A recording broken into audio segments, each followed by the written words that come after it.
Ladies and gentlemen, thank you for joining us today for the ISAS-KAS panel discussion titled Bangladesh after the 2026 election, What Comes Next? This panel brings together scholars and practitioners to reflect on whether this moment can lay the groundwork for a more stable, inclusive, and forward-looking political order in Bangladesh, especially after the elections.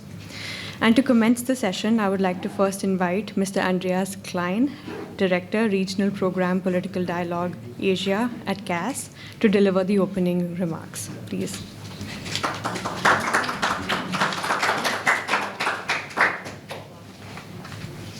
Thank you very much. Dear Iqbal Singh, Director of the Institute for South Asian Studies, dear Ambassador Sok Koeun from the Royal Embassy of Cambodia, ladies and gentlemen, distinguished guests, colleagues and friends, good afternoon and a very warm welcome. It is a great pleasure for me to welcome you to today's panel discussion titled Bangladesh after the 2026 election, What Comes Next? Jointly co-organized by the Konrad Adenauer Stiftung and the Institute of South Asian Studies, National University of Singapore. Allow me to express our sincere appreciation to our valued partner, ISAS, for their excellent cooperation in organizing this event and for hosting us today. The parliamentary election in Bangladesh, held on February 12, 2026, marks an important critical juncture in the country's post-uprising transition following the collapse of Sheikh Hasina's autocratic regime on August 5, 2024, and the subsequent interim administration led by Muhammad Yunus. This general election has returned the Bangladesh Nationalist Party to power and has also seen the renewed parliamentary presence of Jamaat-e-Islami, raising important questions about the future direction of governance, political competition, institutional and constitutional reforms in Bangladesh. An important dimension of this year's electoral process has been the remarkable mobilization of young Bangladeshis. With more than half of the population under the age of 30, youth engagement was not only numerically significant but politically consequential. Many first-time voters, energized by the events since 2024 and determined to shape a more accountable and participatory political future, actively took part in campaigning, public debate, and civic monetary initiatives. Their aspirations for economic opportunity, transparent governance, and meaningful representation have injected renewed democratic dynamism into the political landscape in Bangladesh. And it's my conviction that any future government will need to recognize this generational momentum and integrate it significantly into its agenda for reform and national development. At KAS, we understand that democratic transitions are complex, multifaceted processes that extend far beyond the mere conduct of elections. They involve the strengthening of institutions, respect for the rule of law, fundamental freedoms, constitutional protection, and the creation of political systems that are inclusive, accountable, and resilient against the test of time. These are the universal values that we defend to dignify the human experience.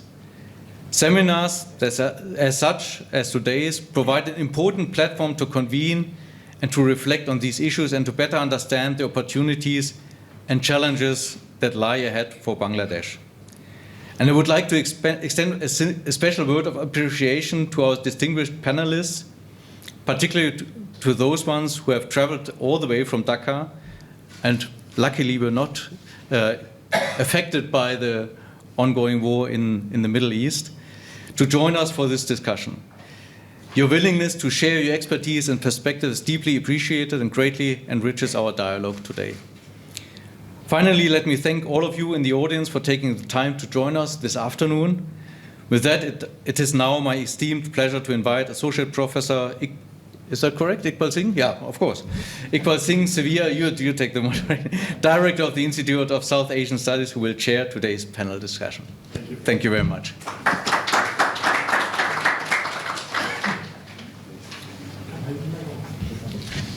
Thank you, Mr. Klein. I would now like to invite the following distinguished panelists on stage and make their introductions. So we have with us today Dr. Mirza M. Hassan, who is the Senior Research Fellow at the BRAC Institute of Governance and Development at BRAC University, Bangladesh. We also have with us Professor Amina Akhtar Mohsin. She's an adjunct professor at the Independent University in Bangladesh. We have with us Mr. Ashish Banik, who is the director at the Bangladesh Enterprise Institute. And lastly, we also have Associate Professor Muhammad Saidul Islam, Postgraduate Coordinator of Sociology at the Nanyang Technological University here in Singapore. And chairing the session today, as Mr. Klein already introduced, is our Associate Professor Iqbal Singh Sivia, who is the Director for the Institute of South Asian Studies at NUS. Today's session will also be live streamed on the ISAS Facebook page. So I'd now like to give the session to Dr. Sivia to commence it and start the discussion. Thank you. Thank you, Divyani. Thank you, Divyani. Andreas, thank you for that generous introduction for ISAS as well. And I just start by echoing Andreas in welcoming everyone here. It's a very important topic. Andreas has already laid out the sort of overview of what we're dealing with, what the question is. So I won't take too much of time. I'll rather you hear from the speakers. Perhaps I'll just add a little more to say, just pick up on what Andreas had mentioned. State building, the construction of state institutions it's a very long process. It's often a very difficult process. It's often a very contested process.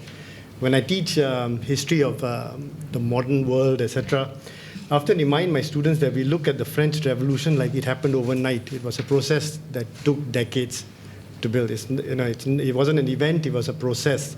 So when we think about state construction, democratic institutions, state institutions, we should look at the process that plays out. I think that's a good way to frame what's going on in not only Bangladesh but South Asia, because there's another thing that we should pay attention, right? There's a regional dynamic to this as well. The protests that led to the overthrow of the Sheikh Hasina regime, while specific to developments that were occurring in Bangladesh, also it echoes what was going on in Sri Lanka and Nepal. So perhaps that's another way to look at it. Before I hand over to the speakers, perhaps I'll just say that there are a couple of questions that we can perhaps preempt as an audience and as the speakers as well. One is that we know that the BNP has come to power with a large majority. And the question that arises from that is how committed is it to constitution building? That's one thing that I'm sure we'll discuss, because we know that prior to the election itself, there was some debate about how committed it was. The other question related to the constitutional process is about the way the whole issue of constitutional reforms was framed in itself. It was framed in a very, very broad manner. So when the elections happened in Bangladesh, there was also a referendum about constitutional issues. And by and large, I think about 60% or near about 60% of the population voted in favor of constitutional reforms. 62. Thank you. However, the question was phrased in a way in which you have a bunch of about 47 constitutional amendments that were required, and the voting was about whether you support 47. Looking ahead, we have to grapple with the issue of whether any government coming to power is committed, legally obliged to see all this through, or can they actually see all this through in the 180-day framework that was laid out as well. So that's another question that we need to do. I think the other question that, before I hand over, I'll talk about is the role of the opposition. While we know that the BNP has a sizable majority in parliament, we also know that the Jamaat-e-Islami has gained many more votes. In fact, their voting percentage has gone up to 32%. And this is not, as sometimes portrayed, this is not just because of the Islamic vote bank, etc., but it's also because of campaigning on the issue of non-corruption. So I think one of the issues we have to look at is also the role of the opposition in parliament, but also the ability to mobilize protest on the street. So those are my three broad questions I threw up. You have the right to pay attention to them or ignore them totally. I'll come back with them at the end.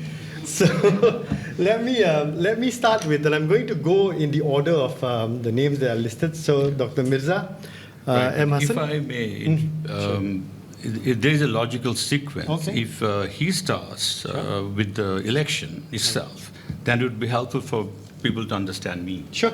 What I'm saying, because I'm doing the follow. I'm happy to abide by that. That would be So, useful. Ashish, can I start with you? Okay, thank you very much. So thank you. I would like to extend my heartfelt thanks to ISAS and Konrad Adenauer Stiftung for inviting me here. And it's a great opportunity and pleasure for me to address you today. So let me just begin by saying one thing that you see. The election we have witnessed in Bangladesh on 12th February 2026. It is basically, if we just look at these things only from a traditional perspective, only for the transfer of power, it was not like that. You see, there was an attempt to somehow, change the inner architecture of Bangladeshi state, which was actually continued from our liberation on 1971. So from that perspective, not only the national election that took place, that a referendum was also occurred on the same date on 12th February 2026. So I think from that perspective, this election was a historical milestone in the history of Bangladesh.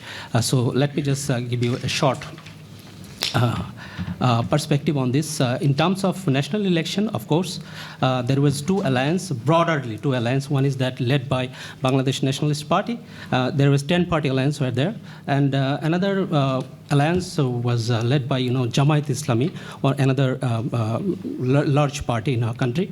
So they actually 11-party alliance, made a 11-party alliance, and total in terms of seats, actually BNP-led alliance, they own 212 seats, and Jamaat-led alliance, they own 77 seats in the country. And in terms of percentage of vote, BNP-led alliance, they secured around 50% of total casting of vote, and Jamaat-e-Islami-led alliance, actually they got 31% of the total in terms of percentage of their vote.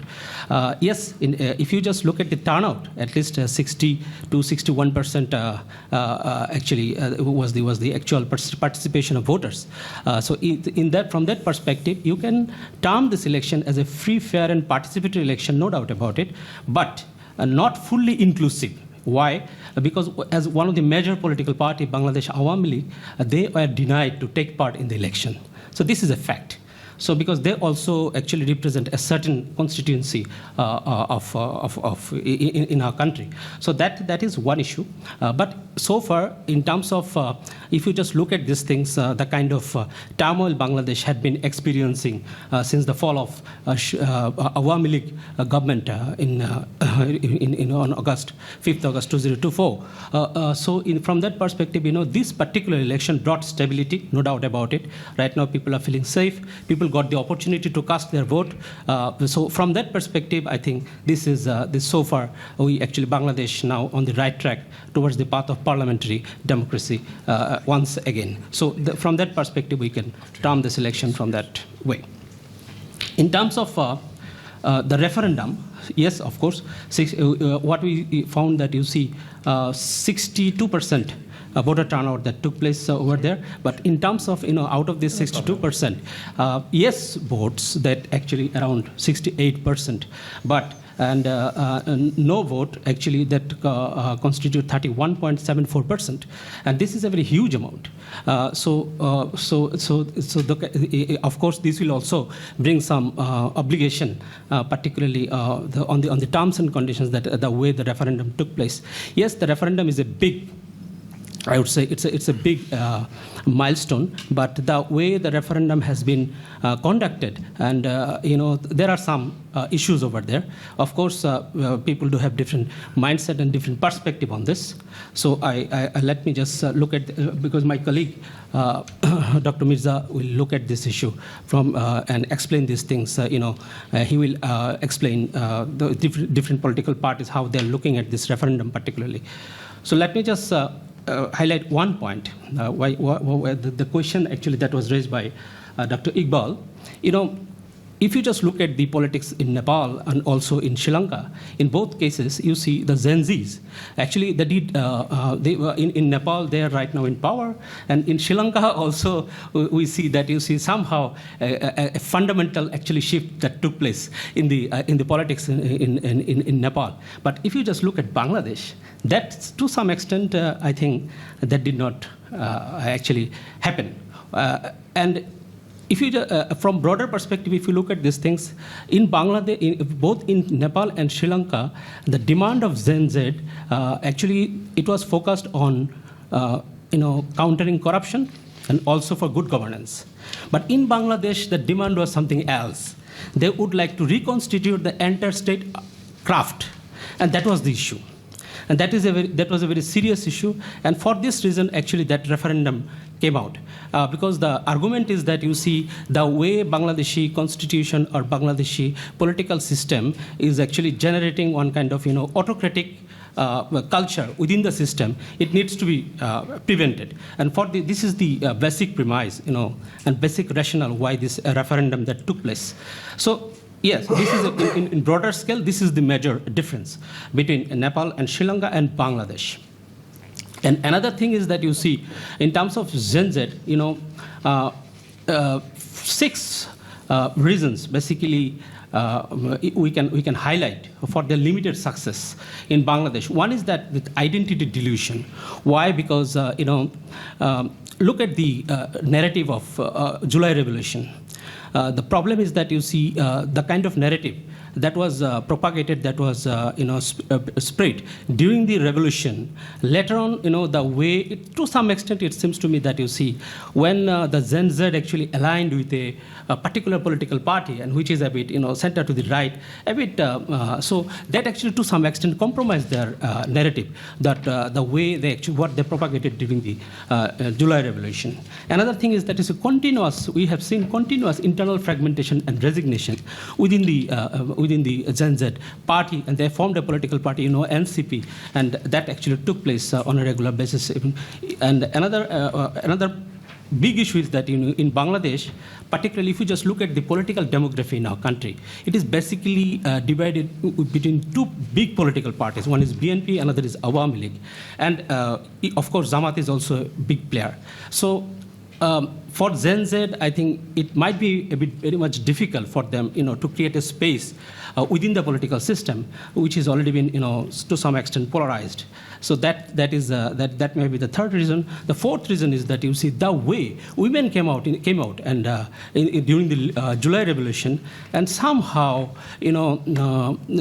actually this NCP, particularly National Citizens Party, Gen Z, they actually failed to encash the support of the women, and that somehow actually reflected in the voting result also. And the fifth is that you see, I have already mentioned that you see they actually would like to bring some fundamental change within the system. They actually look for a systemic change, and that may be very much difficult for them. And finally, I would like to highlight one thing, that why actually that came out in a big way. It is that you see the politics of violence and exclusion, which was started. Of course, a lot of bad things that happened, during AL regime, and that actually led to this uprising, no doubt about it. But that the systemic violence, what we have witnessed after the fall of Sheikh Hasina, so that also actually contributed to a lot, and not for actually why Gen Z in Bangladesh, to some extent, actually they did not get enough support from the period following August 2024. So over 2,000 reported attacks on minorities and Awami League affiliates. And this is a big thing. Another thing is that we continuously witnessed mob violence in cultural and religious institutions, and lynching remain unabated. And problem is that you see sometimes we also, unfortunately, during that time, during the interim regime, we actually found some of the statements from this top level to endorse this type of violence. So that actually, to some extent, and of course, we have to mention the horrific attack on Daily Star and Pratham Alo, the 2 daily leading newspapers in our country, and also in Chayanot and Udichi on 18 December 2025. These are the things actually, to some extent, somehow, delegitimize the action of the Gen Zs to some extent. Yes, of course, maybe Gen Zs, they themselves are not responsible for this type of horrific incidents, but we cannot deny the fact that there are some fringe elements within this political force, those who actually did all these things. And another issue we need to highlight, the erase of national identity. Actually, these are all recorded in the newspapers and everywhere. Destruction of 1,494 sculptures, monuments, including 1971 Liberation War memorials and museums. It is being viewed by the common Bangladeshis as an attempt to delete historical memory, quote and unquote. So this is something I think quite phenomenal. This was quite phenomenal. And third issue I think is very much important, particularly the participation of female participation in the election. Only 3.9% candidates are female, and Jamaat-e-Islami, actually they filed 0 women candidates for general seats, and them actually, and if you just look at the how much time I do have? Okay, so just 3 minutes. Okay, thank you. Some derogatory remarks also came out at a large scale in the media. So that's the issue. And finally, you may have also witnessed, some rise of, to some extent, extremist activities. Over 100 attacks on Sufi shrines, particularly mazars. So significantly a shift towards hardline conservatism, and that actually creates some kind of sense of fear among the common people in our country, and that actually translated exactly in the voting pattern. So somehow that may be the reason why actually these things actually come out. Let me just highlight what are the challenges and risks this current government might face. One is that, of course, the July Charter, of course, we may not deny the fact that if they delay or deny these reforms, that might trigger another wave of protest. Because actually the referendum actually put some obligations on all the political parties in Bangladesh to bring this reform and to translate these things on the ground. And another thing is that particularly this current government, they have to take some concrete initiatives to bring economic stabilizations and to bring our foreign reserve intact, and the double-digit inflation that is now going on at the moment, and also we are facing some kind of reserve depletion, and these things I think need to be looked at seriously. And of course, we are also, they might also face a resurgent and unified opposition, because in the opposition, the July fighters are also over there. They're part of the parliament, so they might come out in a big way. And finally, of course, they have to settle another thing is that internal governance and revenge politics, and have to create one kind of inclusive environment so that every political force can take part and raise their voice. Ultimately, we can get a democratic and participatory and inclusive Bangladesh end of the day. So this should be the maybe the priority for this current government. And of course, this government might have to walk a geopolitical tightrope also. Of course, Bangladesh is one of the country which is very much important, not only for Indo-Pacific but also for BRI.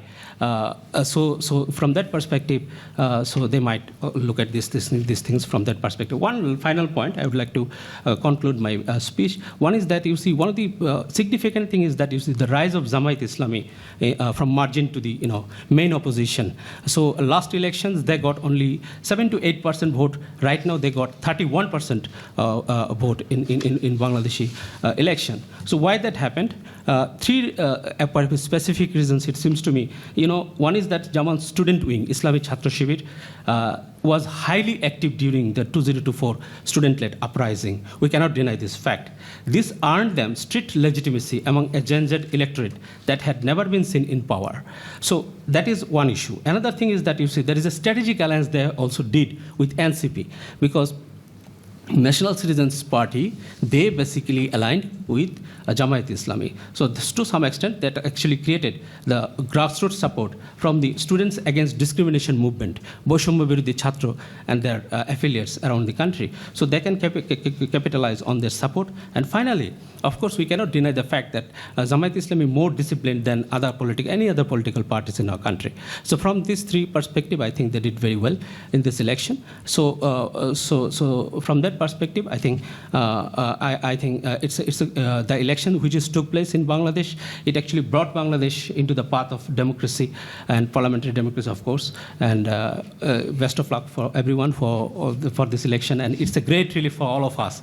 Particularly, it was a very tough time that we have faced, particularly from the fall of Awami League government till this election that took place on 12th February 2006. So thank you very much. Thank you.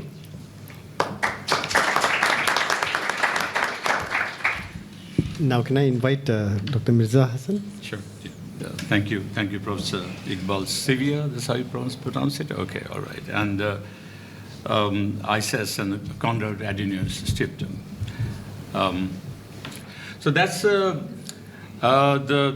theme that I'm going to talk about today, looking at the post-uprising reform agenda. And I'm calling it not post-election, also post-uprising, because the entire drama took place during the 18 months of the interim government. And the follow-up, the climax has just started as we speak. It started yesterday, today, and after the Eid vacation, a lot of things might happen. Okay, the context of the reform. You need to understand the deep problem of Bangladesh. Democracy, Bangladesh has never been a democracy since the birth of the country, okay? In any strict definition if you take, even if you take a very minimalist definition, that, the political elites will accept the election, the uncertainty that I might lose, never, ever, okay? So it's not an only game in town. There are other games that they can play behind the scene. When we talk about Bangladesh, we don't talk about democratic backsliding, that we had a democracy and it declined over time. No, we are talking about a dictatorship and, ups and downs, and essentially authoritarian consolidation. So we had a little bit polite authoritarianism, then it got really worse. We saw it over the last 16 years. And the constitutive elements of Bangladesh, polity, social order, not only electoral politics, but the entire thing, is that, as I said, enduring autocracy, party state, no distinction, it's like China, a dominant party system, one party calls the shot at the end of the day, whoever is in power. I'm not talking about particular this regime, I'm talking about the regime coming from, especially coming from our so-called democratic transition back in 1991. And it's a dynastic rule, to me the most important thing, almost feudal rule. And it's a reinforcing the personalist rule. And it's a deformed oligarchy, and people who are political science would know what I'm talking about, where you have different groups and, open this concept from Robert Dahl, that, multiple groups in a society can operate independently and freely. So we had that, theoretically speaking, but in extremely deformed form. And then a partyarchy, which is essentially whoever is in power will capture everything, state, judiciary, civil society, everything, okay? So that's partyarchy. And of course, clientelism and tamed oligarchy, okay? Our oligarchs were tamed by the personalist ruler. It's not a wild oligarchy, what you see in Philippines, in Indonesia now. Intriguingly, after the democratic transition that started. It was tamed by Suharto, it was tamed by, what was the Philippine guy, Marcos? But after the democratic transition, according to the experts in those areas, they said it has become a wild oligarchy. It's very interesting career of democracy. And weak countervailing powers to the civil society. It will happen because if civil society has become clientelistic, controlled by the ruling party, there are monopolistic clientelism, there are duopolistic clientelism. I cannot get into their details, but if there's a question, I can explain. Now, given this fact, this context, relation, the nature of the state, the relationship of the state and society, the relationship between the state and our business class and so on, professional class, was such that after the uprising, the people who led the uprising and the civil society experts, they thought that we needed new visions of checks and balances. The rationale thought was that in Bangladesh, as I said earlier, in the traditional liberal, you have this trinity, one organ of the state balancing another one, three things. That never worked in Bangladesh. So we need to come up with new ideas of checks and balances within the liberal framework. Some tweaking here, some radical changes and so on. So the July Charter was crafted based on this assumption that we need different kinds of checks and balances given the failure. And it has to be multiple and complex, different players. They went into the matrix before, so they had to be brought in from outside. Opposition, the judiciary, and some members of the civil society. So the reason was, once we have this kind of multiple complex accountability constraints, checks and balances system, so the executive can be genuinely constrained. And in our country, given our, as I discussed earlier, is it a personalistic state, a dynastic state, and where one person, effectively controls everything? All regime, okay? I do not to blame particular regime for that. All regimes. So the prime minister was the main target, and so the expectation was. Sorry, are you changing? Yes. Thank you so much.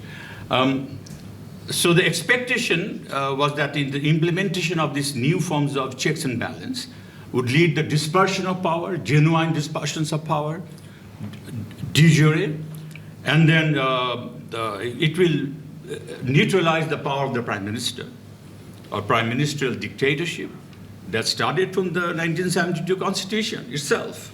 It was given an extraordinary power to the prime minister. And so that will, somehow neutralize the prime minister. And the introduction of upper chamber as part of this, so completely new in Bangladesh. We have a unicameral system, but now we will be introducing a bicameral system. And there were other debates surrounding it. The charter says the selection or election of the upper chamber member, 100th parliament member at the upper chamber, will be based on proportional representation, not the first past the post, what is called the seat-wise thing. And the caretaker government has brought up, which the former Prime Minister Sheikh Hasina abolished it, okay? And that's one of the reasons that I said that Bangladesh never had a democracy, because our political elites, they cannot be trusted. No one trusts each other with the election. So a third party will come, a neutral caretaker government will come for 3 months, 4 months, and then they will supervise the election. That was also, at one point, as I said, democracy has never been only game in town. There are other games. So that was also manipulated. And the Sheikh Hasina at one point, got rid of that. Why bother with uncertainty, if I can control the election? So BNP's, I'm coming now after the post-election period. Few weeks, BNP is in power, has been in power, and it showed immediately that why we need different kinds of checks and balances, a radical rupture from the previous governance. Why? Consider the following. The central bank governor was fired, and he was in the office, he was looking at the TV, and there were scrolls that central bank governor has been removed. And he just packed up and left. Okay. The deregulation of otherwise stringent rules of loan rescheduling. Okay, just, as much as possible. Okay, they have made lenient all these conditions. So the loan borrowers, the big businessmen, they can get extra benefit. Okay. The removal of the CEO of the Metro Rail. So we had this fantastic metro rail, and we hired a person of a Bangladesh origin who made names abroad, internationally, building infrastructure. So he was hired. And through competition, fair competition. And he was removed in 2 weeks or 1 week time, showing no reason why. And the reason, as it, a report in the newspaper, that he was too controlling the bidders, the contractors, and he was reducing the price like anything of the construction cost dramatically. And those big bidders and big construction actors, they're not happy with him. That's the analysis that came out in the newspaper. Government didn't bother to say anything about it. They didn't even respond to these claims. And the voluntary, quote unquote, resignation of the commissioners of Anti-Corruption Commission, the heart of Bangladesh bad governance, where it's supposed to be, supposed to control it, okay? But they can't. They're always captured. As part of the partyarchy, remember? Political party captures everything. How am I doing with the time? Okay. So those three got the signal, okay, new regime, new politics. Let's not get insulted like the central bank governor. They resigned in 1 day, 3 of them out, okay? That's a constitutional body, by the way. And one public university VC, the professor Amina Musin, teaches there. The VC, he had to save his, reputation, and he didn't want to get insulted. He said, "I'm leaving. Okay, please get another person." So this is the signals that the most important, the regulators and other people are getting, that they have to. It's time for them to leave. Okay, because this is new politics. And so the rationale for this kind of complex checks and balance, no one can deny. There's a dire necessity for this. And already the new regime, in only 2 or 3 weeks, they showed that's why we need a radical restructuring of the state and state-society relationship, as proposed by the July Charter. The politics of reform during the IG period, it was the charter. It had lots of radical vision, like any revolutionary regime would like to see, But over time, they were compromised and diluted like anything. Okay, and then the advisors of the interim government, the ministers, the temporary ministers, they worked as lobbyists, on behalf of this party or that party, or behalf of, this group or that group. Or the bureaucracy was, in command in terms of lobbying and resisting reforms. So the bureaucratic resistance, especially in the case of Anti-Corruption Commission, there was a new provision made that, the citizens will be part of a regulatory body which will monitor the functioning of the Anti-Corruption Commission twice a year. So there were 2 citizens with legitimate skills and everything. The bureaucracy said no. You can't govern a country if you become so participatory and so democratic. So that's gone. Police commission supposed to have, civil society representative. Police said you cannot govern a country like this. So that's also gone. And the politics surrounding the referendum, BNP didn't agree to it. They said we don't need referendum in Bangladesh. Okay, finally they were forced to accept it. Jamaat wanted, and the NCP wanted it before separately with the general election because they wanted full focus. BNP disagreed. So the compromise solution was, and that was kind of forced on them at the last moment, that, okay, we'll have a referendum on the same day. And that happened, and you have heard, 62% people said yes to the reform questions, and the 38% said no. So that's very competitive, okay? And why? I cannot get into this. Why 38% got no? There are a lot of complex politics behind it. And what we have now, what's happening today, yesterday, this is my last slide. So BNP is saying they're supposed to take 2 oaths according to the charter, according to the referendum result. The people wanted it, okay? They refused. So they took only one oath, the traditional one, as parliamentary member. They didn't take the oath for the Reform Commission, Parliamentary Commission, which will oversee everything and implement everything. There were laws enacted. It was given to the owner of the country, the citizens, and they said, yes, you do it. BNP said, our constitution, current constitution, cannot allow that. Okay, we need to talk about it, we need to debate this and so on. So they didn't take the oath. Okay, and the opposition is saying you are defying your master. The citizens have told you to do this, and you have agreed to it. Now you're saying that you don't want to do it. And so the current constitution is shown as the valid, but BNP is not talking about the formation of the interim government, which was not constitutional.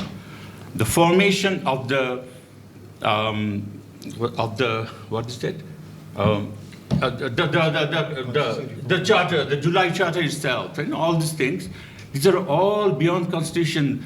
And how did they become valid? Because of the sovereign power of the July uprising. The people say that after an uprising, that you need to do this. So the legitimacy is drawn from the uprising or from the revolution itself, okay? Not from any constitution. The president, from the previous regime, continuing his role, very critical role, that's also from the other constitution. So, it's a BNP's argument. BNP, has, and the election itself, that's also unconstitutional, because the election is supposed to take place in 2028, not in 2026. Okay, the validity again goes to the people's sovereignty. Okay, BNP is not talking about that. BNP is only talking about when it comes to July Charter and all those things. So what is happening right now, there's a very good possibility that there will be a renewal of the zero-sum game politics that we have seen in Bangladesh for the last several decades. Thank you.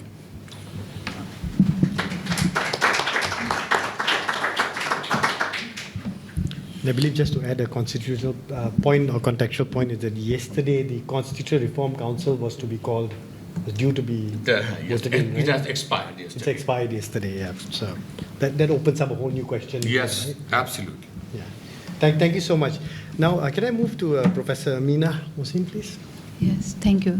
Thank you very much. I'll be talking about the foreign policy challenges of Bangladesh post-elections. And actually, my background is international relations, and I've been teaching in Dhaka University for a long time. If we look at the BNP manifesto, election manifesto, I mean, the major theme was regarding foreign policy: friends yes, master no. So when we say that friends yes, master no, I mean, this particular terminology, master, there's a reason behind it, because one has to contextualize it in the backdrop of the July uprising. And one knows that the India factor was a big, it played a big role during the entire Awami League period. Maybe I can answer those when if there are questions about this. I'm not going to discuss it now because of lack of time. And I will say one sentence that Awami League was alleged to be like too much, leaning towards India, and also the fact that the ousted Prime Minister is at present residing in New Delhi. So that, I mean, when one talks about master, one needs to keep that. But again, I would argue that it was a quite pragmatic manifesto in terms of foreign policy, because it did not deny, or it was not anti-Indian, but it said that friend yes. And also during the election campaign of Tariq Rahman, we saw him repeatedly saying, it was a quite popular slogan, neither Delhi nor Pindi, Bangladesh first. So when one talks about why neither Delhi nor Pindi or Islamabad is the capital now, but I think Pindi, everybody knows, is one of the major cities in Pakistan. So somehow, like foreign policy in Bangladesh had always lacked this kind of institutionalism or continuity. It had always been regime-centric, and BNP had always been, closer to Pakistan in its relations, and Awami League closer to India, and it was vice versa. So I guess this was not a very what one would call an electoral rhetoric, but based on pragmatism. And also one can link it, with the identity question that is there in the domestic politics of Bangladesh, which I believe Dr. Said would be speaking on later on, that this Bengali, whether we are Muslims first or we are Bengali first, I mean, this is something that has beleaguered this country since its very inception, and we have seen different phases and stages of it, Muslim versus Bengali, then Bengali nationalism, and Bangladeshi nationalism. This politics of nationalism is a continuous cycle in Bangladesh. Anyhow, since I have only 12 to 15 minutes, I'll be quite brief about all the things that I'll be talking about. Like, what are the interlocking variables at this point of time in Bangladesh foreign policy, or what Bangladesh, how are we looking at the external world, or how the external world is looking at us? So at the systemic level, one finds that, there are systemic changes. And this is not only specific to Bangladesh, I guess this is true for all countries around the world, because the fundamental principles of international law, international relations, diplomatic relations, they have been flouted and violated to a large extent by the United States, or to be more precise, by Donald Trump. And what we are witnessing, and this is something that Bangladesh has to, when this regime came into power, with the Iran, Israel, US war, it finds itself in a very difficult situation, more so, which I'll talk about in a while. And then also, if we take into context the domestic elements, the domestic factors have become an important, these are always important components of foreign policy, but for Bangladesh it is more so, because in the backdrop of the July uprising, we find that foreign policy is no longer foreign. There is so much domestic inputs, and opinions matter. The digital space has literally blurred the line between the foreign and the domestic, and perceptions matter. One saw what happened during the interim regime period in the social media in terms of Bangladesh's relations with India. It played a very critical role.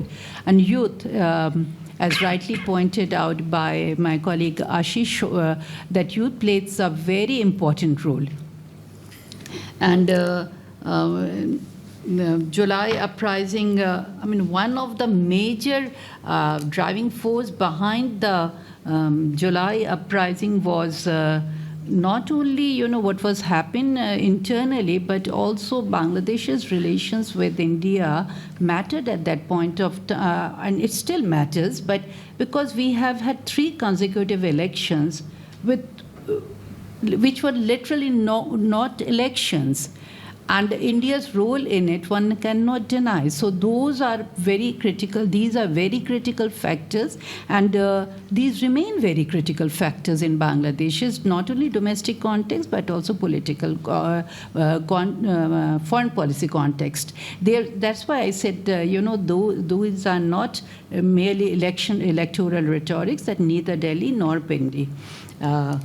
And then one goes on to the digital space. Then also the diaspora, it has emerged as a very important factor in foreign policy. For the first time, we had, in our elections, we had postal ballot system, which was not there earlier. So, and that mattered. And our foreign policy, I mean, our economy is largely dependent not only on the export of RMG, but also the remittance.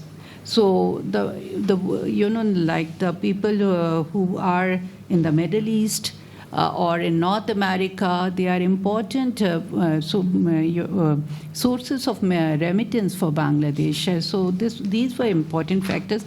And if one disaggregates the electoral results, one can clearly see that the diaspora also had a major contribution towards the rise of Jamaat, and also the number of votes and the kind of seats they got in the elections. So that's why I'm saying that in foreign policy it is very important.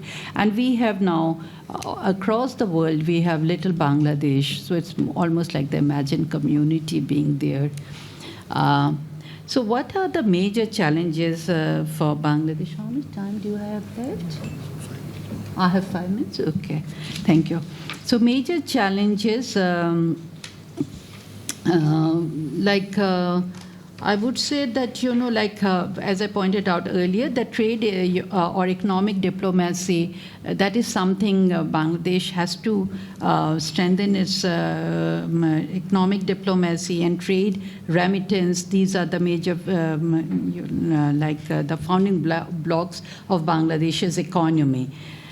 So how Bangladesh resets its policy with India, that is something very important.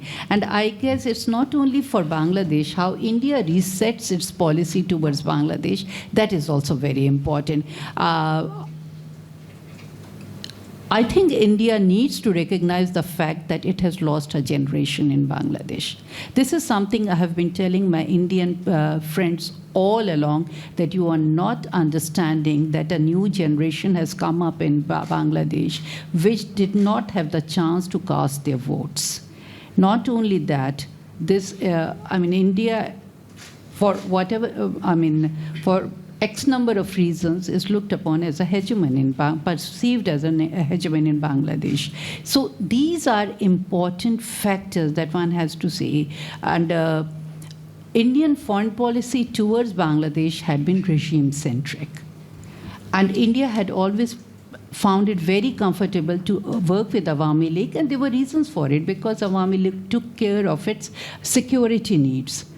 But in the process, Awami League may perhaps overlook the fact that for this new generation, 71 is always critical for us, 1971. But also, this generation has moved beyond 1971. It's not that we have forgotten 71, but you cannot play the same innings all the time. That is very important. And so how India will, in its narrative, how India will look at or frame 2024, this uprising, that is very critical for us. And it is also very critical for us to say that, like Jamaat, the rise of Jamaat, it is a political reality in Bangladesh. So how India will deal with these, that is a major challenge not only for Bangladesh, but also for India. But again, India is a neighbor, and we look forward to having very good relations with India. And then, if I may move forward, India is the first major foreign policy challenge for Bangladesh. Then US, China. How does one balance these relations?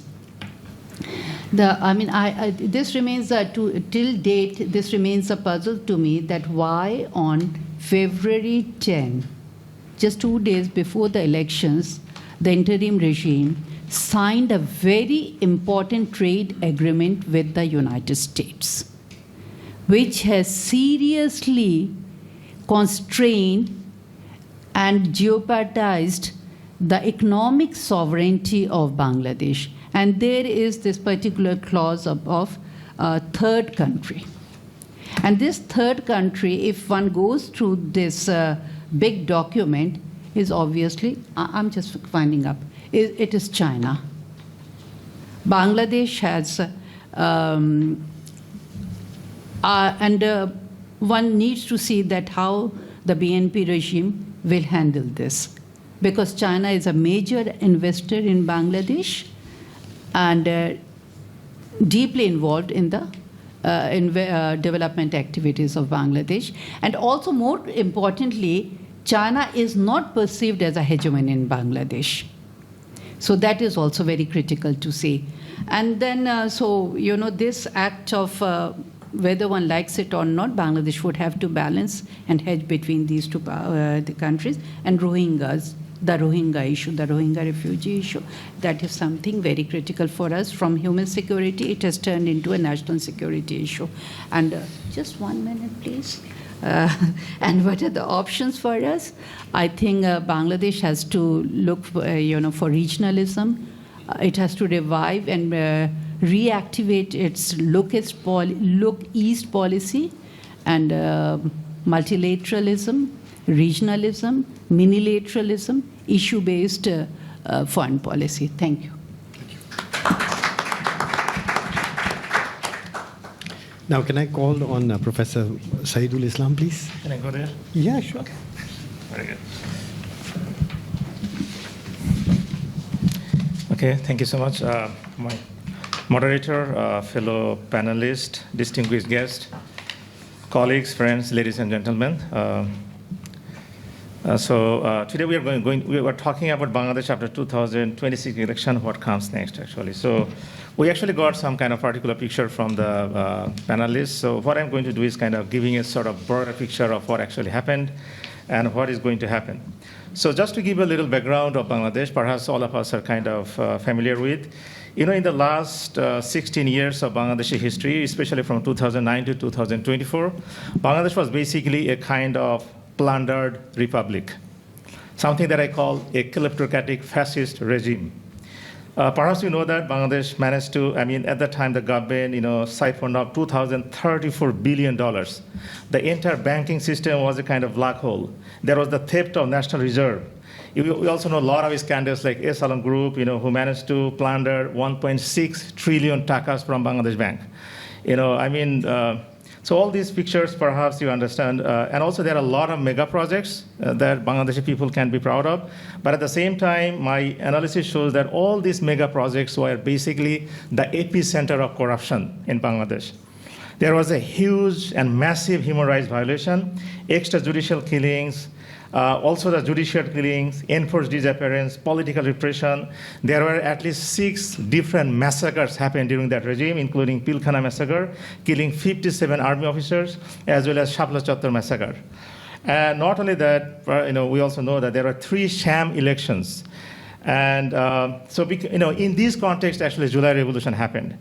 And July Revolution was not just a kind of, reform movement against the quota system and so on, but it becomes a kind of nationwide sort of uprising and broader movement, and they were joined by every people from every nook and corner of the nation. And they actually did this revolution against fascism, against repression, against injustice, as well as hegemony, especially Indian hegemony. So just to give you an information that my forthcoming book, to be published by Oxford University Press, is actually dealing with all this: The Anatomy of Revolt, the July Revolution, and the struggle for democracy in Bangladesh. So after that, interim government came, and interim government, they had actually 3 fundamental responsibilities: to organize the election, to reform, and to bring justice in the country. So in that sense, this particular election was very, very significant, right? So what I'm going to do in the next 10 minutes or so, I'm going to give you a kind of broader pattern, number one. Secondly, I'm going to give you just 3 things. Some of the challenges that Bangladesh is facing now, and also the future prospects that are coming ahead. As far as the patterns are concerned, of course, it was number one, it was a very competitive sort of win-win electoral outcome. The election actually produced an unusual outcome where both the ruling party as well as the opposition emerged really strong. As you know, BNP got his alliance got, this alliance got 212 seats with around 51% vote, while Jamaat-e-Islami and its alliance got about 77 seats with about 40% vote, creating a stronger parliamentary opposition than Bangladesh has ever seen in recent decades. This is number one. Secondly, second pattern I would like to say is that the unprecedented electoral competition. The election demonstrated extraordinary competitiveness across constituencies. The Jamaat Alliance, for example, received over 40% of the vote in 137 constituencies and more than 30% vote in 227 constituencies. And in several areas, candidates lost despite receiving 48% of the vote. So such tight contest between the ruling party and the opposition forces are really rare in the recent history of Bangladesh, parliamentary history. This is number two. The number three pattern is the major realignment of electoral geography. The traditional political strongholds appear to be actually collapsing in Bangladesh. The BNP merged to win in several former Awami League strongholds. Even though the Awami League was not part of the election, but the Awami supporters actually voted for BNP, and this is there are a lot of accounts that clearly mention that. So on the other hand, we also see that Jamaat also made gains in areas historically dominated by Jatiya Party as well as BNP itself. So at the same time, we also see that the many former Awami League and minority vote banks shifted strategically towards BNP, contributing to its landslide victory. This is number three. Number four pattern that I found is the newer voter dynamics, especially youth, women, diaspora, and the urban voters. The election revealed a significant shift in voter demographics. Youth voters play a very central role. Roughly 40% of them, participated in the election, belonging to the younger generation. And these people actually never had a chance to vote for in the three elections. Not only that, social media also played a fundamental role. Jamaat, for example, gained unexpected support among the women voters, performed strongly among diaspora voters, and also achieved notable breakthrough in urban constituencies, such as Dhaka, winning several seats there also. My final point, the broader trajectory is a transition towards a more competitive democratic system. The election may mark Bangladesh's return to competitive democracy after 3 decades of deeply flawed elections that we had during the Hasina regime. And also, this is also the end of the battle between two Begums, Sheikh Hasina and Khaleda Zia. Okay? And we also see the kind of decline of Jatiya Party as a domesticated opposition. It played a domesticated opposition in the last 3 regimes. And also the emergence of new actors, including youth-led political movement. Early gestures of cross-party interaction also suggest a possible shift in political culture from confrontation towards cautious cooperation. So these are some of the broader pattern. Now some of the challenges, if I have to tell. The first challenge is definitely the persistence of kleptocratic political networks. I think some of my colleagues also already mentioned that despite electoral mandate, BNP faces criticism accommodating both its own elite as well as former Awami-linked economic actors, rising concern that the entrenched kleptocratic network may continue to dominate the politics, number one. The second challenge is law and order situation and political violence. The early months of governance have raised concern about violence, extortion, and criminal activity. In the last 1 month, I just calculated, I got kind of figure from different newspapers. I found that there are already, in 1 month time, 15 murders, 14 robberies, 110 campus violences, 8 attacks on women, and there were 5 rapes in just 1 month time. So such kind of incidents can definitely undermine the confidence of the people towards this government. This is number 2. The third challenge is oligarchic influence and financial capture of the politics, and we already know what happened to the central bank in Bangladesh. So Bangladesh's political system actually remains heavily influenced by business elite and bank defaulters.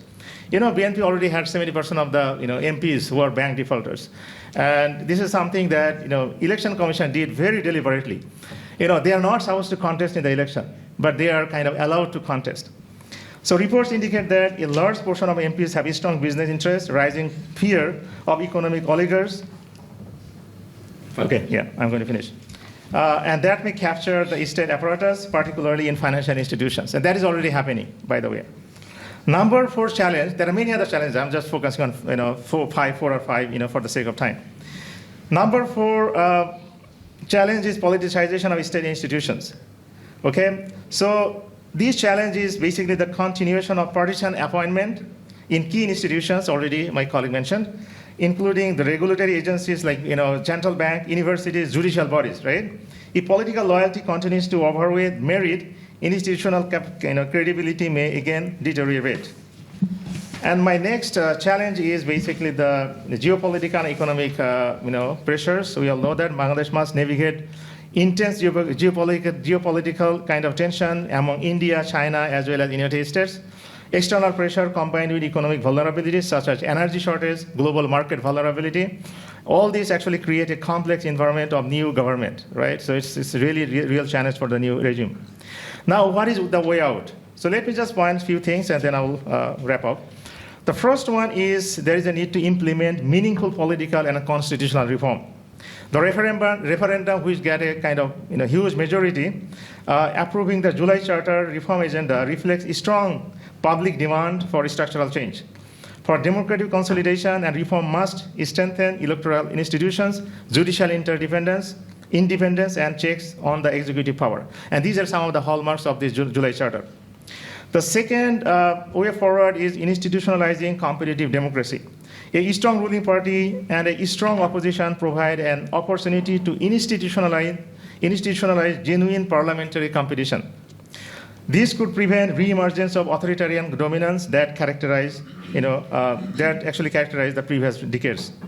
The third one I should say is integrating youth and civic movements into politics. The political energy generated by 2024 uprising and youth-led movement must be incorporated into governance structure. Failure to do so could produce renewed political frustration among the younger generations. Number 4, managing ideologically diversity in politics. Bangladesh political landscape now include nationalist, Islamist, and youth-led political actors and forces. A stable future will depend on the ability of the political system to accommodate ideological diversity with democratic institutions. And finally, building a new political culture of accountability. Perhaps the most critical task is transforming Bangladesh's political culture from winner-takes-all confrontation and patronage politics towards accountability, transparency, cooperative democratic practices. And if all these are kind of achieved, then definitely 2026 election could mark the beginning of a new political era or landscape for Bangladesh. Thank you. Thank you. Thank you to all the speakers. All of you have presented very insightful, thoughtful, and comments, and have actually opened up space for a number of questions, which I'm sure the audience has. I have a number of questions, but I promise I won't abuse my position by just holding on to the floor. But perhaps as everybody choose on the points that you have thrown up, maybe I can just ask one very broad question to everyone, and one maybe a little more specific question. One of the things that I've been grappling with in the period before the election and then the results of the election, and as I listened to the panel today, we heard some terms describing these elections. We heard the term revolution being used. We heard the term a demand for a new statecraft being used.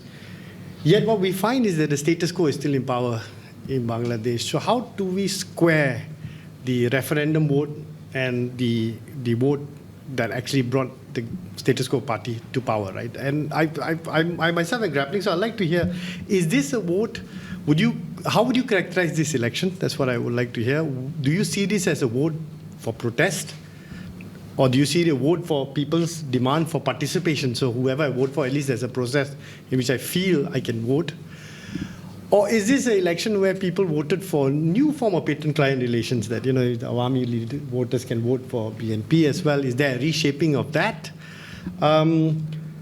Or is it because there was just no other party that could stand against the BNP and people didn't want to vote for some of the, like some who would not vote for Jamaat, didn't have an option. So how do you see this election? How do you characterize it? Because I think that provides us a clue about if this is a revolution, is this a moment, or is this actually a continuation of the status quo that we're looking at? The second question, which I'll throw up as well, is actually relating more to the political economy of Bangladesh. Looking ahead, Bangladesh is due to graduate from the LDC status. But it has asked for a year, for 3 years. Yes. And my question relates to that request for deferment as well. Because deferment is not a solution. So is there the political will and ability to push structural reforms? But at the same time, this relates to foreign policy because Bangladesh will need to tie up new geo-economic links, and that's becoming more fractured in the global order that we look at. So how do you see Bangladesh first playing out within this context? So those are my two questions. I'm sorry to take up more time than I promised I would. So anybody would like to respond? You want to? Go ahead. I could, yeah, sure. This is a very broad question. I like meta questions, so you can take it any way you want. Yeah, you can interpret it, and so on. The first of all, it's an uprising. I never call it revolution. Some people chose the word revolution. It's definitely not revolution in terms of the same constitution, the same president, and so on. And the July uprising leader, they chose to call it uprising. Okay, also. So in terms of elite circulation, once you have a revolution, there is this famous political theorist, Pareto, Wilfredo Pareto. He coined the term the elite circulation, that every revolution gives you an elite circulation. The bad lions, the arrogant, forceful, they will leave. The foxes will come, cunning, adaptive, new thing, all those things. So has Bangladesh gone through that? Not really. One lion has been replaced by another lion, it looks like, so far. The opposition in terms of, and you have to remember, there is a continuity that is ominous. We really are afraid of it, which is 2/3 majority. That's Bangladesh history, and that's the worst thing that can happen to Bangladesh. You do whatever you want, As I remember, I told you about the only game in town. No. So once you have 2/3 majority, you can have many, many games in town to destroy the democracy, the competitiveness, and so on. Rupture or continuity, mostly continuity, maybe some rupture, the rise of political Islam, good and bad is your choice. People are more here now. And one thing, has it crossed the Rubicon? I don't know. Imagine, all those prediction, not so hopeful prediction. I have also a very pessimistic future that I can see starting from yesterday, which I expected was going to happen. The BNP is going to not going to accept the vote. Could you explain what happened yesterday? Yesterday there was the second day of the parliamentary session, and the last day for the Constitutional Reform Council, to sit, to take the oath and everything, and start the process. That's gone. And BNP is least interested in all this, okay? So the way they are, their attitude is like, we don't care, whatever you say, we don't care, okay? We have 2/3 majority, all right? We don't care. And possibly, Amina Mohsin can confirm, there is some degree of, Indian soft corner for BNP now, okay? So, so those kind of things. But I will come back if there are more questions. Crossing the Rubicon would be, there will be problem, there will be street politics, there will be violence. Youth are more daring now, more courageous after this July uprising.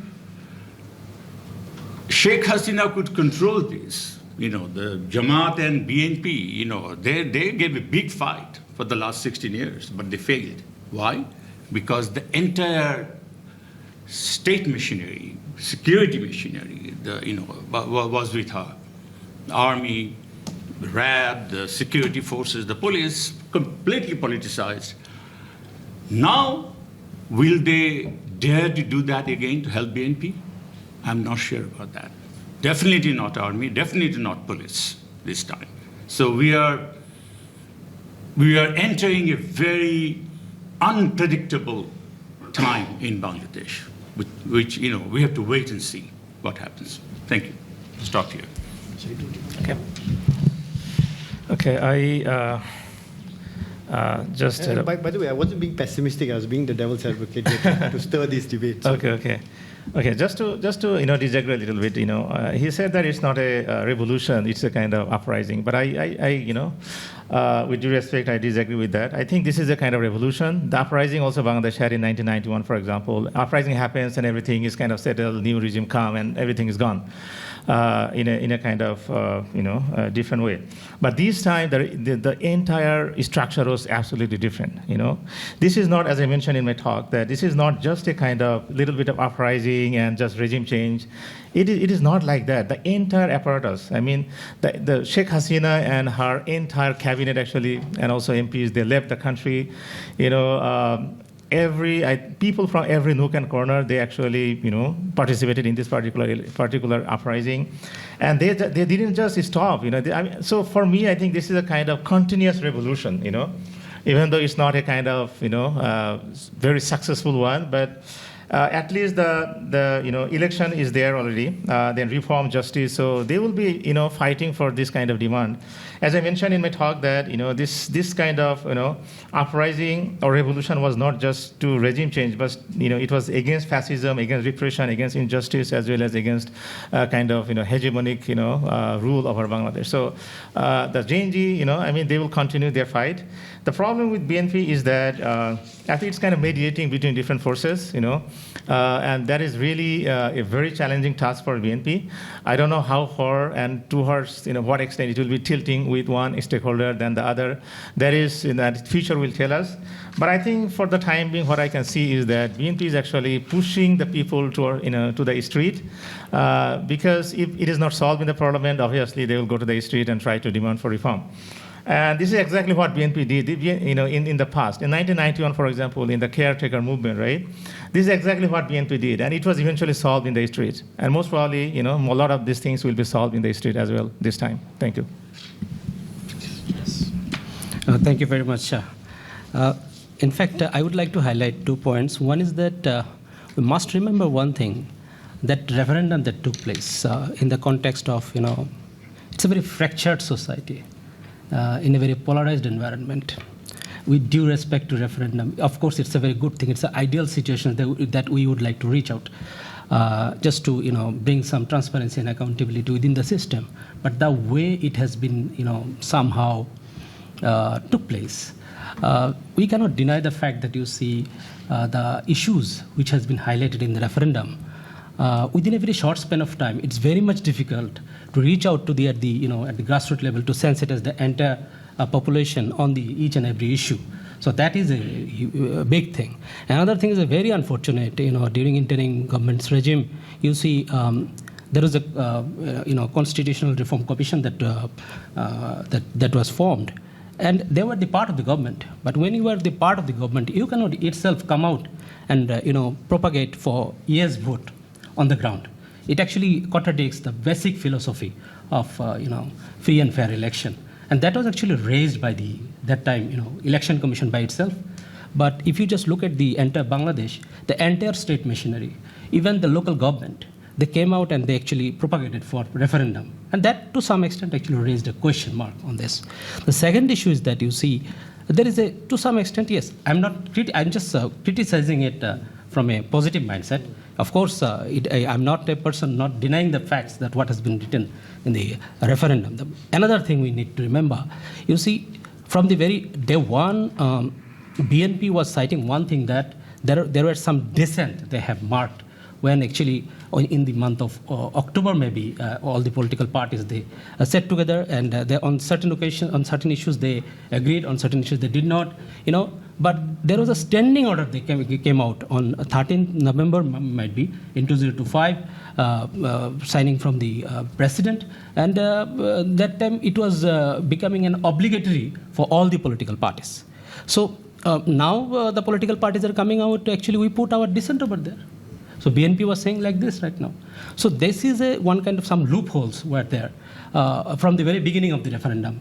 Right now, these things, over the period of time, these things might come out.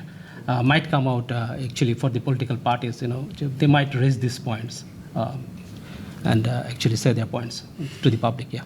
Thank you. Thank you.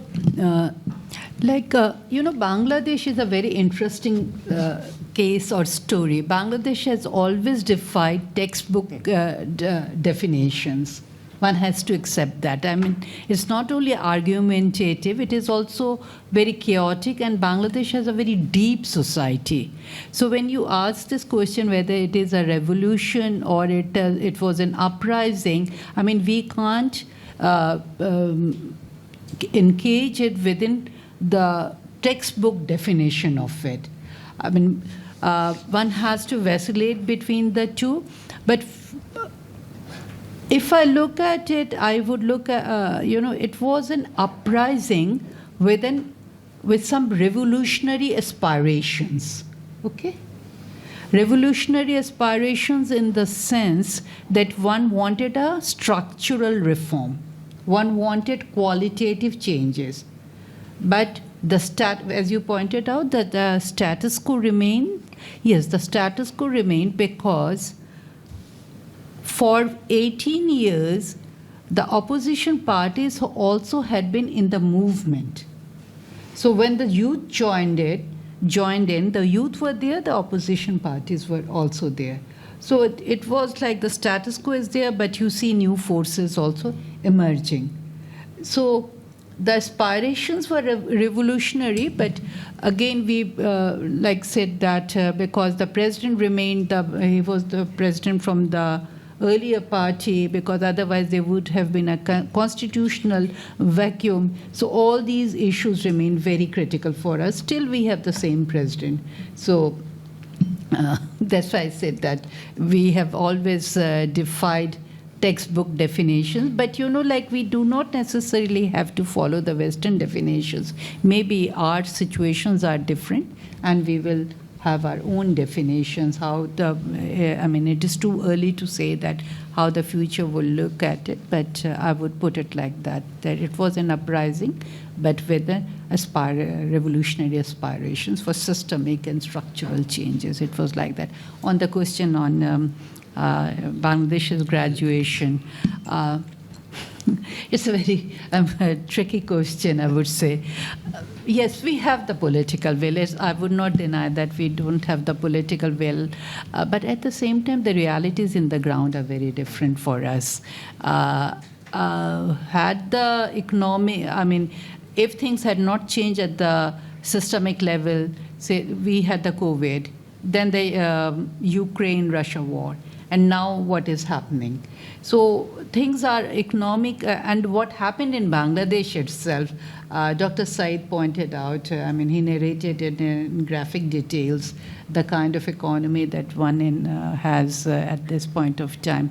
So that's why we have asked for this 3 years grace period.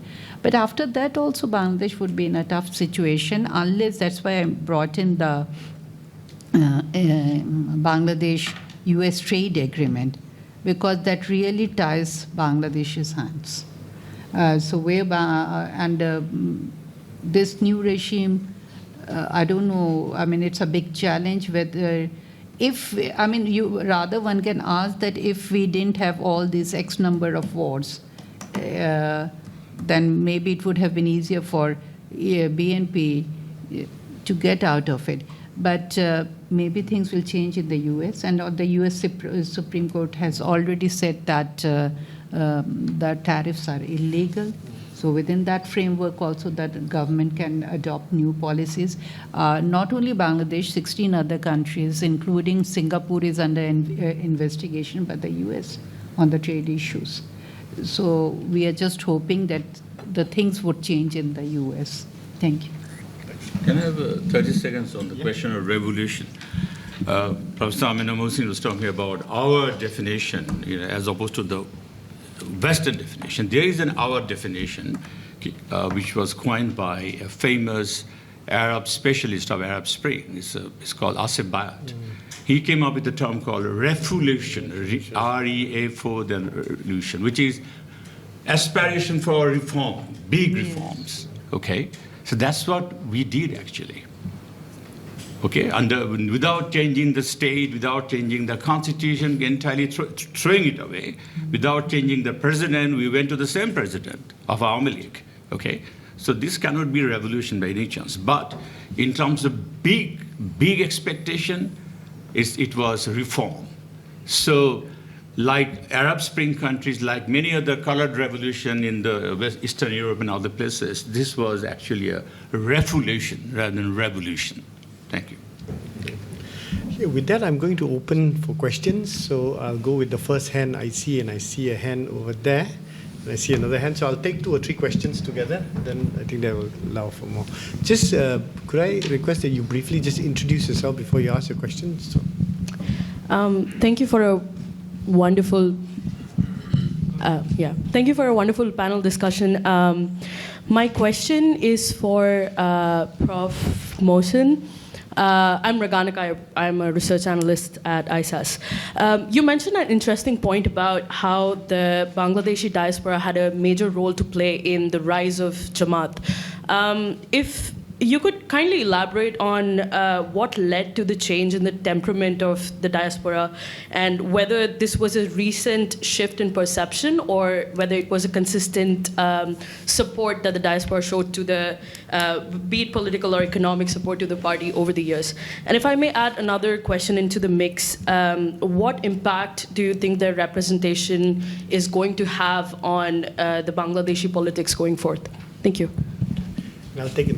Question. Hello, working? Yeah. Okay. Hello, everyone. This is Siddiq, visiting PhD student at Nanyang Technology University and one of the coordinator of the diaspora community in July 24 uprising in Bangladesh. So I have basically 2 comments and one question for the panelists. One of the panelists mentioned about the Daily Star Prothomalo and some other cultural organizations being attacked. Those organizations were mostly led by the leftists who were very Islamophobic in Bangladesh and got 0.1 support among the Bangladeshis. But surprisingly, they called themselves the so-called civil society, and were one of the major facilitators of the atrocities of Bangladesh Awami League and justified in the actions of Bangladesh Awami League using all of their medias and all cultural activities. They label the youth as militants, anti-states. Sorry. The same time, can I just ask you to ask the question? Yeah, sure. I would love to make some comments, please. And label the youth as militants, anti-state, and criminalize the whole generation by manufactured conscience. In the same time, make them killable and punishable. Yeah, of course, they never questioned the atrocities, but made the generation killable. And they should not put on fire, of course, but they should be called upon to the court for just to provide justice to the young generation who actually suffered. Second time, whoever in the minorities got attacked while there were no government in Bangladesh, while mostly the facilitators of Bangladesh Awami League. Can I again say we have a lot of questions? Yeah, for sure. My question is that there are multiple fact-checks reports published by AFP and Al Jazeera about the so-called 2000 attacks on minorities. So I would love to ask the question to the panelists: is he surprisingly missed those reports published by Al Jazeera and AFP? The second question is about how to make an inclusive Bangladesh election by confronting Bangladesh Awami League in the election of 2026, while they never show a little regrets what they have done in the 16 years in Bangladesh. Yeah. Just to let other people ask as well. Okay. So we've got 2 questions from there. We've got 2 questions from there. Yeah. So, Do you want to go first? yeah. No, of course, I just mentioned, I have already mentioned that you see, of course, we are now living in a country, yes, to some extent, it's a highly polarized, of course, there are multiple opinions, but fact is that you see, if we would like to see a democratic and vibrant Bangladesh, we must find out and create some space for everyone.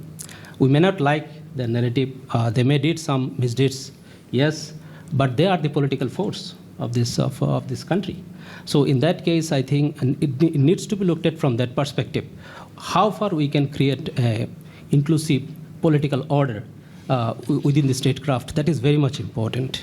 And in terms of, and that is also the spirit, as far as I understand, the July uprising or revolution, whatever it is. So the main message of the July uprising or revolution is to create an inclusive Bangladesh, and the kind of because that was the message at the beginning of the uprising, and yes, but one thing we must remember that you see violence in any form is not justified by whatever force it might carry out. So that is very much important. Another thing is that you see. There are some fundamental principles, of course, all forces that need to respect if we would like to create a respectful and, I think, a stable Bangladesh, and that's very much important. Another thing is that you see, yes, there are exaggeration in social media and also in many platforms, but it is, sometimes. It is not denying the fact that you see it is also creating some vulnerability for certain groups. And that incident occurred on several occasions in some places. And it is not that for a particular group, it is for everyone. So these incidents that took place at a larger scale, no doubt, but it doesn't mean that it's no way dilute the spirit of July uprising, of course. July uprising, it doesn't mean that these incidents happens only for July uprising, no. This is this type of incidents that has been taken place in Bangladesh from 1971. So when actually law and order, police was literally absent from 5th August 2004. So that, for this power vacuum and that type of incidents might have taken place. So I would just finally conclude saying one thing, that you see. Yes, there might be some grievances, there might be a difference of opinion among ourselves, but I think you see we need to look at these things from a cohesive perspective, not from a divisive perspective. So that is very much important from all sides. Yeah, thank you. Do you want to answer the diaspora question? Thank you. When I said that the diaspora had a role, I mean, if you look at I will divide my answer into 2 parts. If you look into the election results, the diaspora did make an impact. And majority, from the Middle East, like people, the diaspora, most of the votes came for the Jamaat, which is understandable. From North America, it was for the Jamaat plus NCP, also BNP. Okay, so it was mixed. Because if you look at the North American scenario, people were, the demographic composition is also different in the Middle East. I mean, they are mostly migrant workers, and not many of them are skilled. But in North America and Europe, most of them are skilled and like they are in upscale positions. So one could see that difference. I'm saying that if you disaggregate the votes. As for the rise of Jamaat and the role of the diaspora, I think post 9/11 scenario was very important for us. The Islamophobia, you have the Islamist feminism also, since you're a woman and you are raising this question. That's why I'm saying that identity politics is very important. And also, we have almost 70% of our migrant workers are in the Middle East, so the Islamization process is there. So it is something which Mirza can also add on to it. And then we also, as for the impact, yes, sociologically, I think there are changes. You can see that in dress, though, like a Bragg study, Dr. Mirza can throw more light on it. It showed that dress has nothing to do with your religion, but it is more a question about your identity. But again, that brings you back to that, what kind of identity are you adopting for yourself? I said that we have never resolved the identity question, whether we are Muslims first or Bengali first. It goes on in Bangladesh. Women did not vote for Jamaat, by the way. I mean, Jamaat got minimal number of women votes. And they were... How do you know that? Was there any analysis of the data in terms of gender? No, there was no analysis like that, the segregated data, but majority of, there was this perception because of the statement by Jamaat that women cannot be the leaders and all that. So you're deducing from those? Yes, they did, by far. The kind of fear that we had that women will mostly vote for Jamaat and the veils and everything, because I was in different centers on the election day. So I did not find that women by far they voted for Jamaat because of Jamaat's position on women. And one knows about the ready-made garment sector in Bangladesh, and most of the working women force over there, they are women. So women empowerment has gone on in Bangladesh despite the veil, or despite the burqa, or despite the chadar. It has gone on in Bangladesh in very different way. And but I think in terms of political and foreign policy, when it comes to real politics and it comes to foreign policy, one has to be pragmatic. So even in Jamaat's manifesto, it was very similar to the BNP manifesto. But I do not have solid data to say that what number of women voted for Jamaat. But this is the impression I got by talking to people all over the country. Thank you. Saidul, Mirza, can I give you 30 seconds each to I'll appreciate if you give me a little more time. 45 seconds. Okay. Actually, for the diaspora, they also are active participant of the July movement. So definitely, Jamaat actually uphold the spirit of July. So that's why definitely they got the support from the diaspora. But that Jamaat, I have a book, by the way, the Jamaat question in Bangladesh. You can read it and you can see how the epistemic and severe physical violence was meted out on Jamaat over the years, right? Projecting them as some kind of terrorists and all kinds of things. 11 top 11 leaders of Jamaat, the top 11 leaders, they are either executed or they are killed in the custody or something like that. So there are severe amount of repression, operation, all kinds of going on. Went on during the last regime. So that actually creates some kind of sympathy, not only within the local population, but also outside, right? But also I can tell you some of the things. For example, obviously along with upholding the July spirit, in terms of honesty and integrity, I think nobody can actually come close to Jamaat. This is basically based on my research. I'm not advocating a particular political party. Also, they managed to have alliance with Genji, NCP, that also helped. They have in itself, strong organizational structure, and they also had extreme resilience, right, in the time of crisis and operation. And they initiated something which is unheard of or unprecedented in Bangladesh, which is called the service politics, right? Even though they are not in power, but they still serve the people with different ways, education, healthcare, and all kinds of things. Financial stability, they are kind of almost in terms of transparency, accountability, and honesty. That is also another thing. Moderation between liberalism and conservatism is another one. They are always always talking about social justice, equity, rule of law, democracy, inclusivity, as well as diversity. And there are a lot of reforms within Jamaat. So that also actually helped a lot. And also, if you look at their election manifesto, they actually has a quite clear roadmap for a kind of strong Bangladesh that actually, to some extent, catered the interest and also aspiration of the Gen Z sentiment. Regarding the, I think, women voting, I think this is not supported by data. If you look at the women voting, perhaps you can look at the report by Netra News. Yeah, and they had a kind of analysis, and they found that in most centers, in more than 60% women actually voted for Jamaat.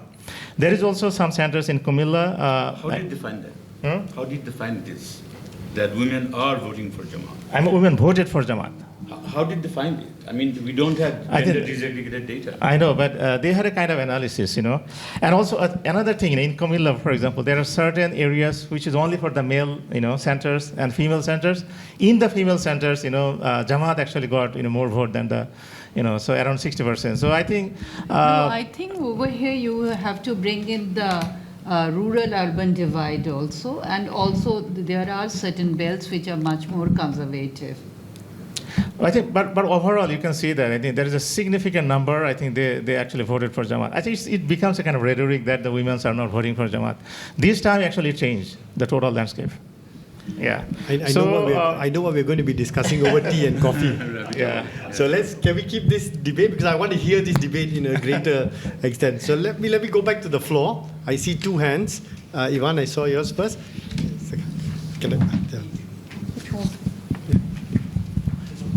Mr. Khan? Thank you very much. My name is Aziz Khan, a member of the management board of ISAS. Thank you for welcome from Bangladesh to this place. It's nice to meet and see Bangladeshi intellectuals. My question is about the panel. It is what comes next. We mostly discussed about the past, though, that the past governments have not been very successful in creating institutions. And many of the institutions are broken, including the judiciary, as oligarchy, as we have mentioned, between the judiciary and the bureaucracy and so on and so forth. So how do we go forward? We require to have some policy continuity to have investments in Bangladesh. The principal challenge of Bangladesh was unemployment, which Gen Z is suffering the most. So how do we get over that in the new perspective, in the international new perspective, where the energy costs and other things are escalating at a manner that the present government will find themselves in quite a challenge? Thank you. Well, thank you very much for a wonderful talk. Two questions. My first question is about the Awami League, because it hasn't disappeared. It's still there, and it's in India. At least part of it is in India. So what effect on the long run do you think this is going to have on domestic Bangladeshi politics, especially if things start to go south, that is, decline, and on India-Bangladesh relations? So that's my first question. And my second question is, I think that you very rightly mentioned kind of the US-China competition on Bangladesh. And obviously in the last several months there has been substantial US push with the trade agreement. Ambassador Christensen also had a lot of comments about Chinese influence. For example, a Chinese drone manufacturing facility that is going to be built in Bangladesh. So do you see any Chinese reaction? How do the Chinese react to all this? Is there a pushback, or do they just think that they're in such an advantageous position that they don't really need to care that much? Oh, thank you. And then I saw Pushpa's hand. Thank you. I had the mic. You had the mic. Thank you. Of course, like the topic is such that there can be a number of questions. I do have, but I'll just ask one. By the way, Pushpa studies the other country in South Asia. That I'm from just Nepal had a as well. I studied Nepal as well. And I was in Nepal and just came this morning after the elections. My question can be naive as well. I mean, the early election in which the BNP didn't participate, but that election got recognized and legitimized, but there were questions. How would this election be different when one party didn't participate? How would this be different than the earlier one? Wouldn't it have been better that Awami League also had participated and was voted out, as we saw in Nepal? Like all the political parties participated, but the traditional ones were all decimated because people all voted for the one new, so-called new party, as they thought that this would be the one, that the champion of reforms. wouldn't it have been better in Bangladesh as well? I mean, how can Bangladesh evade this question of the legitimacy of this election as well when one party was out of power? Sorry, out of election. Thank you. In the interest of time, I'm going to take one more question. I see Sandeep at the back, and then we'll divide up the questions. Thank you. Thank you for a very interesting discussion. My name is Sandeep. I work at ISAS. I'm an outsider. I'm not part of Bangladesh. I'm not from Bangladesh, but I used to hear that one of the arguments for Awami League government was that Sheikh Hasina is authoritarian but delivers economic growth. Why did that? How did economic growth and the politics that happened in the last 2 years? How has that broken that social contract broken? And if economic growth doesn't go at the same pace that it was growing in the past, how does that play out in the politics of Bangladesh? Do you anticipate? Thanks. Should I take the China question first? Would you like to address that first? Because then I can divide up the other questions among. China, you are asking me this question after this, how has China reacted after this US-Bangladesh trade? US pushed more kind of influence. China is one power that doesn't react much. They don't talk much. You have to understand that.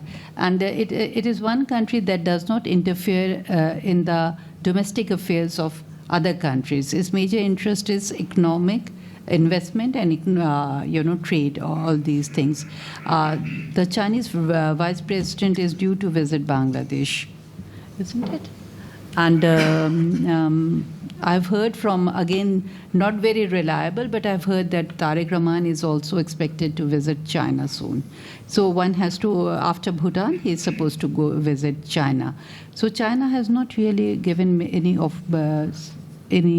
that kind of official reaction. No, we haven't seen any official reaction from China. Thank you. Okay, so I'm going to divide up the question, and I'm going to be, the word authoritarian was used, so I'm going to be authoritarian. But please give me the checks and balances of it. I was going to come to that for everybody. Okay. That question is for everybody. Yeah, that question for me. Okay, Ashish, legitimacy of the elections without one major party participating. Yes, I just highlighted this one thing. You see, everything needs to look at from the context, the kind of political situation at the moment prevailing in our country. From that perspective, this election is free, fair, and participatory. No doubt about it. Yes, it may not be inclusive from that perspective because one of the largest political party, Awami League, did not attend. It's true. From that perspective, you can identify, brand this election up to that point. In terms of legitimacy, of course, there are certain questions, but for the time being, I think it's a great relief for us, particularly this election. The kind of turmoil that we have endured from last 1.5 years, to some extent, actually, Bangladesh brought back legitimacy and also stability and parliamentary democracy at the moment. So from that perspective, I think that this election, particularly to some extent, I think set up legitimacy of the political parties, those who are running at the moment. Mirza, can I ask you to speak about the impact that the Awami League could have, but also the future of the Awami League? Okay. Whose question was it? Was it yours? I think I merged two questions. I merged from his question and I merged... Well, the future of Awami League, I mean, there are lots of speculation going on. Oh, sorry. The first, you have to understand the sociology of political parties in Bangladesh, okay? Especially these two parties, not Jamaat, the Awami League and BNP. Without the dynasty, there is no party. You have to understand that. It's true today, okay?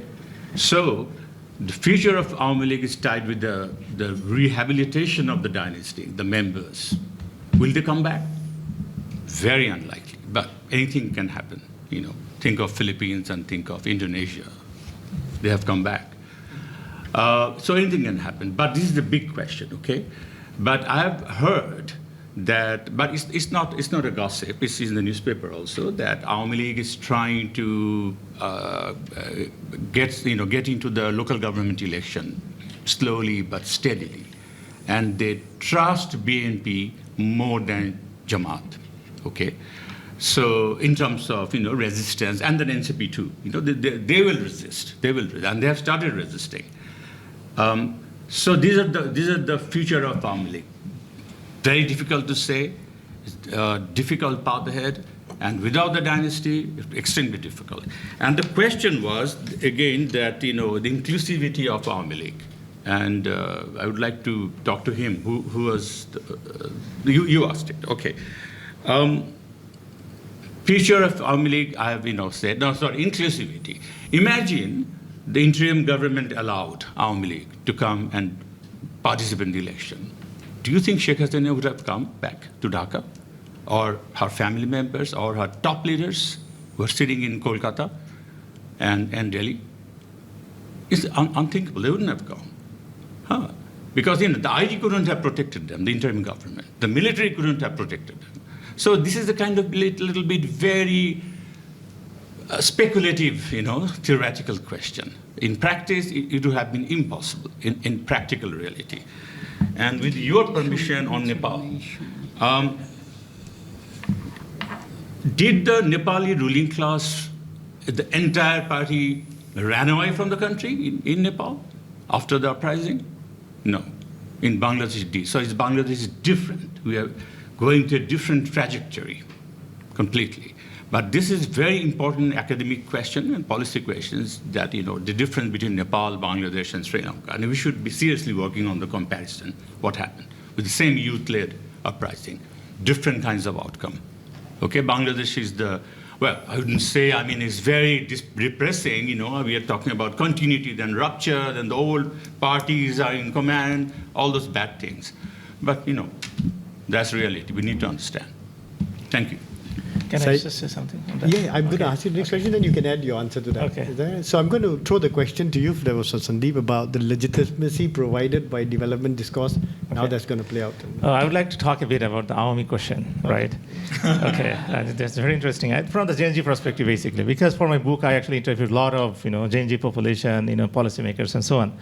So actually, they look at Awami League from three different perspectives. Awami League is a kind of, given their track record in the last 14 years, plus what they did during the time of revolution, it's a kind of proven criminal, proven fascist, and proven kleptocrat. And there are plenty of data, to support that. For other regimes as well. Yeah, but compared to other regimes, perhaps Awami League is far ahead than any other region to that. Yeah. Exactly. I have all the data. If we allow the time, I can tell you exactly what kind of data I have. Yeah. Secret Prism, for example. We never had this before, The Aina Ghar, for example, $234 billion of plundering from the national economy. Of course, GDP, we need to understand, being a sociology, I also teach international development. So GDP does not capture the economic dynamics, It actually captures the economic activities. So if there are a lot of corruptions in the country, that can still bring a lot of GDP in the correct figure. So don't get misled. The fact that, during the time of Awami League, there was a lot of economic gain or economic, In fact, as I mentioned, that the entire banking system was a black hole. The National Reserve was kind of, taken away. There was a lot of, plundering of the entire banking system and all kinds of things. I have all the data, to support all this. Especially during the time of, revolution, 1,400 people, students got killed. Students and also other people. Not only that, 50,000 people got, injured, and more than 1,000 people got permanently blind. So how do you look at this kind of regime? It's an absolute thug, criminal, right? And if you look at Germany, they're like kind of Nazi sort of political party. Do you want this kind of political party context in the election? And this is the kind of question that the Gen Z is asking. Of course, there are a lot of supporters. They may not be involved in the whole process. Of course, there is a need to have some kind of political space for them. No doubt about that. But what about the actual criminals, the actual perpetrators who did this kind of thing? And this is, proven record. UN, United Nations actually did all kinds of survey to bring all these different kinds of record. I am not denying that other regions also did that, but just make a kind of comparative analysis. What is Awami League all about? So the question is whether this kind of criminal, this kind of fascist, this kind of thug and kleptocrat should compete in the election. And finally, the interim government decided that, okay, for the time being, they may not contest in the election. But I'm not denying the fact that in future, definitely, there should be some kind of space for the. I think there is a need to have some kind of justice for the people who got killed, right? And also the perpetrators. They need to put in justice. Number one.